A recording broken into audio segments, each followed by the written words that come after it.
બોલીએ ગુણપતિ મહારાજની જય, કૃષ્ણ કનૈયા લાલ કી જય, પૂર્ણ પુરુષોત્તમ ભગવાનની જય. શ્રીમદ ભગવદ્ ગીતા 11મા અધ્યાયનો સારાંશ.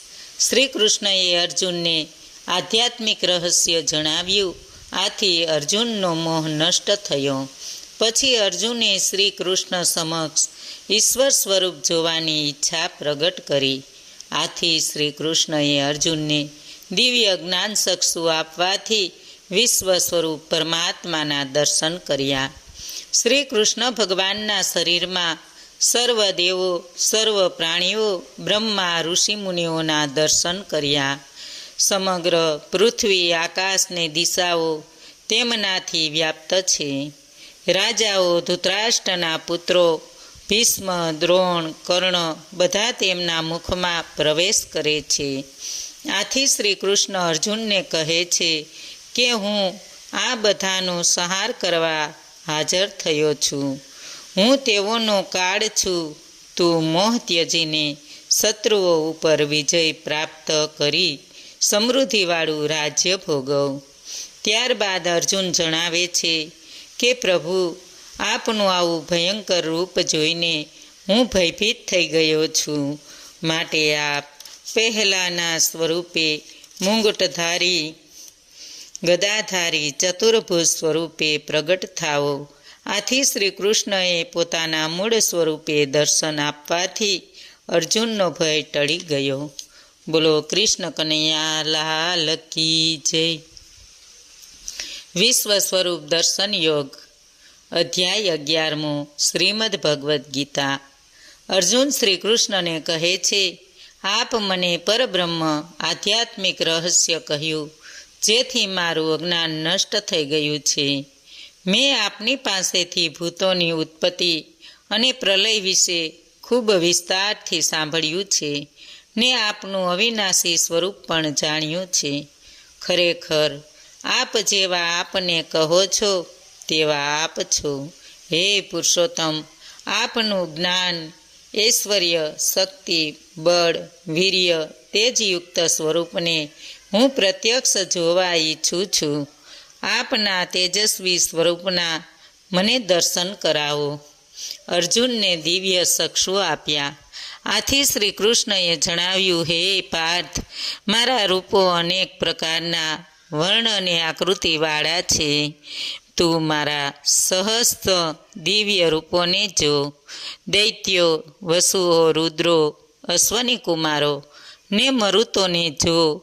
તેમ તે પહેલાં ક્યારેય નહીં જોયેલા એવા ઘણા આશ્રયોને જો. આ મારા શરીરમાં એક સ્થળે રહેલું સ્થાવર જંગમ સહિત સમગ્ર જગતને બીજું તું જે જોવા ઈચ્છે છે તે આજે જો. પરંતુ તું તારા ચર્મ ચક્ષુથી એ જોઈ શકવાનો નથી. તને દિવ્ય ચક્ષુ આપું છું, તેનાથી મારો ઈશ્વરીય યોગ જો. શ્રી કૃષ્ણનું વિરાટ સ્વરૂપને પ્રગટ થવું. આમ કહીને યોગેશ્વર શ્રી કૃષ્ણ અર્જુનને પોતાનું ઐશ્વર્ય સ્વરૂપ બતાવ્યું. અનેક મુખો, અનેક નેત્રવાળું, દિવ્ય આભૂષણોવાળું, દિવ્ય વસ્ત્રો તથા માળાઓવાળું, અનેક આયુધોવાળું, અતિ આશ્રયમય, અત્યંત પ્રકાશિત ને સઘળી દિશાઓ તરફ મુખવાળું ભગવાનનું વિશ્વ સ્વરૂપ જોઈ રોમાંચિત થયેલો અર્જુન પ્રણામ કરી હાથ જોડી બોલ્યો, હે દેવ, આપના રૂપમાં તો હું સર્વ દેવતાને, ભૂતગણને, બ્રહ્મને, સર્વ મહર્ષિને, મહાદેવને ને દિવ્ય સર્પોને જોઉં છું. હે વિશ્વેશ્વર, આપને અનેક ઉદરવાળા, અનેક ભુજાઓવાળા, અનેક મુખવાળા અને અનેક નેત્રવાળા તથા ચારેય બાજુ અનંત રૂપવાળા જોઉં છું. ને આપના અંતને, મધ્યને કે આદિને હું જોતો નથી. હું તો આપને મુકુટ, ગદાને, ચક્રધારી, પૂર્ણ ક્રાંતિવાળા, સૂર્ય સમાન તેજસ્વી ને અમાપ નિહાળું છું. આકાશ અને સર્વ દિશાઓ આપથી પરિપૂર્ણ છે. આથી આપના અવલૌકિકને ભયંકર સ્વરૂપને હું નિહાળવા ઈચ્છું છું. જોઈને ત્રણેય લોક ઘણા વ્યતીત થઈ રહ્યા છે. આ ભય પામેલા દેવો આપની સ્તુતિ કરે છે. મહર્ષિ અને સિદ્ધોનો સમુદાય કલ્યાણ હોજો કહીને ઉત્તમ સ્તોત્રોથી આપની સ્તુતિ કરે છે. વળી રુદ્રો, આદિત્યો, વસુઓ, સાધ્યો, અશ્વની કુમારો, વિશ્વદેવો, પિતૃઓ, ગાંધર્વો, યક્ષો, અસુરો અને સિદ્ધોનો સમુદાય બધા જ વિસ્મય પામી આપને જુએ છે. આપના વિરાટ રૂપને જોઈને હું તથા બધા લોકો વ્યાકુળ થઈ ગયા છીએ. હે વિષ્ણુ, તમારું આકાશવ્યાપી તેજવાળું અનેક વર્ણવાળું રૂપ, પહોળા કરેલા મોઢાને અને મોટી આંખોને જોઈ હૃદયથી હું ભયભીત થઈ રહ્યો છું. ધીરજ અને શાંતિ હું રાખી શકતો નથી. આપની વિકરાળ દાઢ ને પ્રલયકાળના અગ્નિ સમાન મુખોને જોઈને હું સુખ પામતો નથી. મને દિશાઓનું પણ ભાન રહેતું નથી. હું ત્રાસ પામી રહ્યો છું. તેથી હે જગતના નિવાસસ્થાન, હે દેવેશ, તમે મારા પર પ્રસન્ન થાઓ. બધો સમુદાય મુખમાં પ્રવેશે છે. હે કૃષ્ણ, ધૃતરાષ્ટ્રના પુત્રો જયદ્રથ આદિ રાજાઓના સમુદાય સાથે બધા આપમાં પ્રવેશ કરે છે. ભીષ્મ, પિતામહ, દ્રોણાચાર્ય, કર્ણ, શિખંડી, ધુષ્મધુમ વગેરે બધા જ યોદ્ધાઓ આપના પ્રવેશ કરી રહ્યા છે. અને કેટલાય ચૂર્ણ થયેલા માથા સાથે બધા આપના દાંતના વચલા ભાગમાં ચોટેલા દેખાય છે. જેમ નદીનો પ્રવાહ સમુદ્ર તરફ જઈ રહ્યો સમાઈ જાય છે તે પ્રમાણે ઘણી ઝડપથી પતંગિયાઓની જેમ સળગેલા લોકો નાશ માટે આપના મુખમાં પ્રવેશ કરે છે. આપ મારા પર પ્રસન્ન થાઓ. હે વિષ્ણુ, આપ આપના મુખોથી સમસ્ત લોકોના વીરોને ગળી રહ્યા છો. તમારું ભયંકર તેજ બધાને ગભરાવી રહ્યું છે. તમે ઉગ્ર રૂપધારી કોણ છો? કૃપા કરીને મને કહો.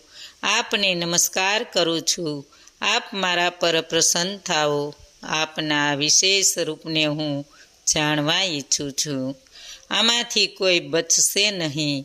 શ્રી કૃષ્ણએ અર્જુનને જવાબ આપ્યો, હે અર્જુન, હું બધા લોકોનો નાશ કરવાવાળો મહાકાળ છું.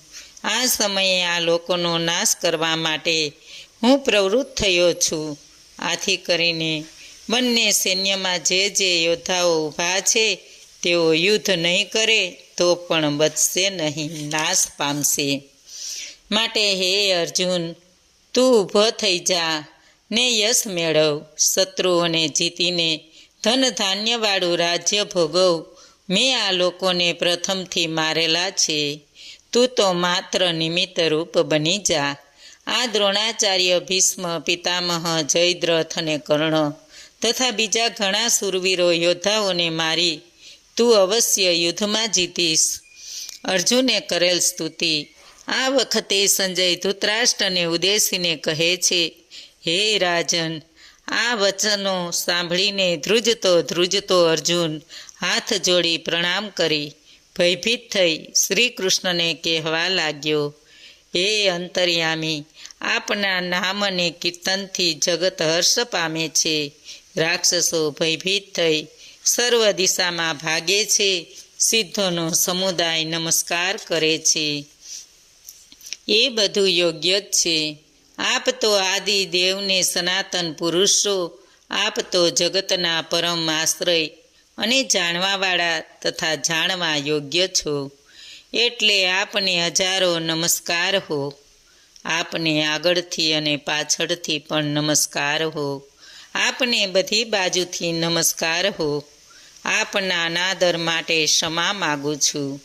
હે પરમાત્મા, સખા માનીને આપના પ્રભાવને નહીં જાણતા મેં પ્રેમથી પ્રમાદથી હે કૃષ્ણ, હે યાદવ, હે સખા એવા જે સંબોધન કર્યા છે, તેમજ વિહાર, શૈયા, આસન, ભોજન વખતે એકલા કે બીજાની સમક્ષ મારાથી જે અનાદર થયો હોય તે માટે હું ક્ષમા માગું છું.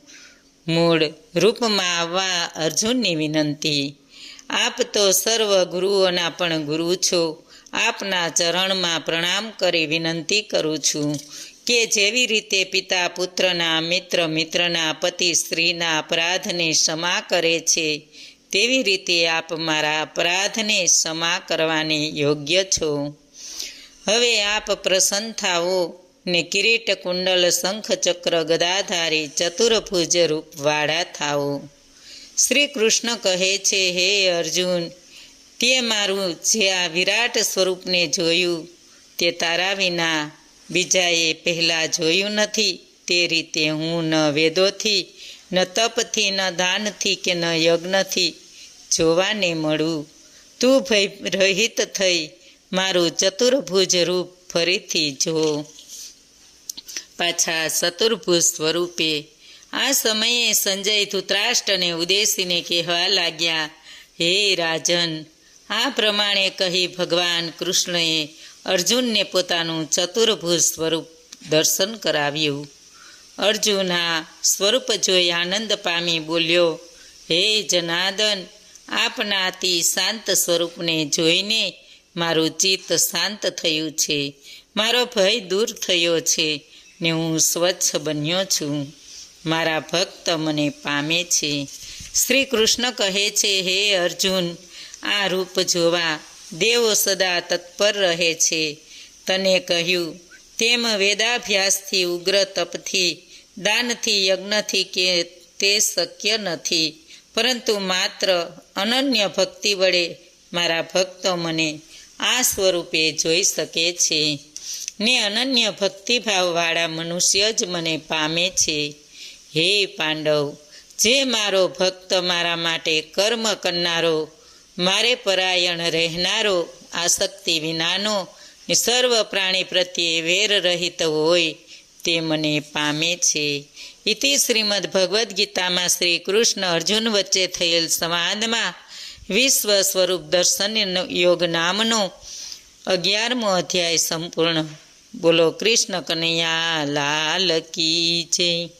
11મા અધ્યાયનું માયતમ ફળ. ભગવાન શ્રી શંકર પાર્વતીજીને અને ભગવાન શ્રી વિષ્ણુ લક્ષ્મીજીને કહે છે કે તમે હવે 11મા અધ્યાયનું માયતમ કે ફળ સાંભળો. વિવાહ મંડપમાં નામના નગરમાં હોલિકા નામે એક બ્રાહ્મણ રહેતો હતો. તે ખેતીનું કામ કરતો હતો. એક દિવસ તે રખેવાળી કરતો હતો ત્યારે કેટલાક જંગલી પ્રાણીઓએ ત્યાંથી પસાર થતા એક મુસાફરીને મારી નાખ્યો. ત્યાંથી પસાર થતા મહાત્માએ આ જોયું અને આ બ્રાહ્મણનો તિરસ્કાર કરતા કહ્યું કે તારે તો આ મુસાફરને બચાવવો જોઈએ, તેને બદલે તું નિષ્ક્રિય રહીને જોઈ રહ્યો, આથી તું રાક્ષસ થા. આ શાપ આપ્યા પછી તે બ્રાહ્મણ કરગરવા માંડતા મહાત્માએ કહ્યું, કોઈ ગીતાજીના 11મા અધ્યાયનો પાઠ કરી તેનું મંત્રેલ પાણી તારા ઉપર છાંટશે ત્યારે તું આ શાપમાંથી મુક્ત થઈશ. આ બ્રાહ્મણ રાક્ષસ બનતા બધાને ત્રાસ આપવા લાગ્યો. આથી ગામ લોકોએ ભેગા થઈ એક ધર્મશાળામાં તેને રહેવા વિનંતી કરી અને ધર્મશાળામાં જે કોઈ આવે તેનો ભોગ લેવા અને ગામ લોકોને પરેશાન ન કરવા કહ્યું. એક દિવસે આ ધર્મશાળામાં એક બ્રાહ્મણ આવ્યો. બીજે દિવસે આ બ્રાહ્મણને જીવતો જોઈ ચોકીદારને તેના ગામ લોકો આશ્રય પામ્યા. ચોકીદાર આ બ્રાહ્મણને અહીં રહેવા કહ્યું. એવામાં બન્યું એવું કે આ ચોકીદારના પુત્રનો મિત્ર ધર્મશાળામાં એક દિવસ માટે રહેવા આવ્યો હતો. તેની સાથે ચોકીદારનો પુત્ર પણ રહી ગયો. બીજા દિવસે સવારે આ બંનેને રાક્ષસોએ મારી નાખ્યા. ચોકીદારે આ જોયું, તેના હોશ કોશ ઉડી ગયા. ચોકીદારે આ રાક્ષસને પોતાના પુત્રને સજીવન કરવા કહ્યું. આથી આ રાક્ષસે કહ્યું કે આ ધર્મશાળામાં જે બ્રાહ્મણ ઉતર્યો છે તે જો ગીતાજીના 11મા અધ્યાયનો પાઠ કરી તે મંત્રેલું જળ અમારા ત્રણેય ઉપર છાંટશે તો બધા જ સજીવન થઈશું. ચોકીદાર આ બાબતની જાણ બ્રાહ્મણને કરી. બ્રાહ્મણે તે મુજબ કરતાં રાક્ષસનો તેને યોનિમાંથી ને 2 મિત્રોના પણ ઉદ્ધાર થયો. તેઓ ત્રણેય વિમાનમાં બેસી વૈકુંઠલોક જવા લાગ્યા. ત્યારે ચોકીદાર પોતાના પુત્રને રોકવા લાગ્યો. આથી પુત્રએ કહ્યું કે આ સંસારમાં દરેક પોતાના કર્મ અનુસાર આવે છે અને જાય છે. કોઈ સમયે હું તો કોઈ સમયે તમે પિતા તરીકે અને પુત્ર તરીકે પાઠ ભજવી ચાલ્યા જઈએ છીએ. તમે જોયું કે ગીતાજીના 11મા અધ્યાયના પાઠના મંત્રેલા જળથી અમારો ઉદ્ધાર થયો, તેમ તમે પણ તમારો ઉદ્ધાર કરવા આ બ્રાહ્મણ પાસે ગીતાજીના 11મા અધ્યાય સાંભળો. ચોકીદાર અને આ મુજબ કરતા તેનો પણ પાછળથી ઉદ્ધાર થયો અને તે મુક્તિ મેળવી વૈકુંઠલોક પામ્યો. બોલો કૃષ્ણ કનૈયા લાલ કી જય. ગીતાજીનો નિત્ય પાઠ કરો, તેને સમજો ને તે પ્રમાણે આચરણ કરો. જો તમે એ પ્રમાણે કરો તો એનો એક એક શ્લોક તમારી નસોમાં ચેતના જગાવવા પૂરતો છે. ગીતાનો એક એક શબ્દ એક એક અભયવાણીનો એવો નમૂનો છે કે જે અભયવાણીનો ભક્ત મહાકાલને પણ ધૂળ ભેગો કરી શકે તેમ છે. તો પછી મનુષ્ય તો શું હિસાબ. હકીકત આવી હોવાથી પ્રત્યેક દેશ અભિમાનીઓએ આ અભયવાણીનો પોતાનો હૃદયપટ ઉપર સુવર્ણ અક્ષરે લખી લેવું જોઈએ. બોલો કૃષ્ણ કનૈયા લાલ કી જય. આજનું ભાવપુષ્પ શ્રી કૃષ્ણ અર્પણમ.